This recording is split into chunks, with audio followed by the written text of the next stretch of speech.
எவ்வளவு பேர் பயணம் பண்ணிருக்கீங்க? புள்ளி விவரம் சொல்றேன். 3,07,000 பயணங்கள் மேற்கொள்ளப்பட்டிருக்கிறாங்க.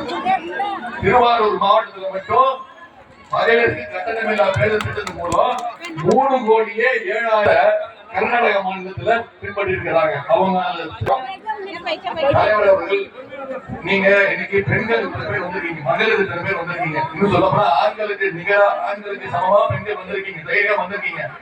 ஒரு 125 வருஷத்துக்கு முன்னாடிமா நீங்க பெண்கள் வீட்டை விட்டு வெளில வர முடியுமா?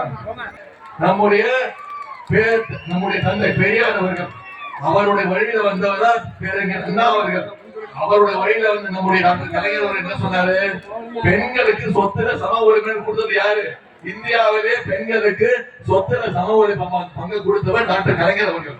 அவர் படிக்கணும், பெண்கள் பள்ளிக்கூடத்துக்கு போகணும். பள்ளிக்கூடத்துக்கு போனா மட்டும் பார்த்தாரு, மாசம் 1000 ரூபாய் பெண்களுடைய வங்கி கணக்குல வைப்பு வைக்கப்படுகிறது. இதுதான் தலைவருடைய புதுமை பெண் திட்டம்.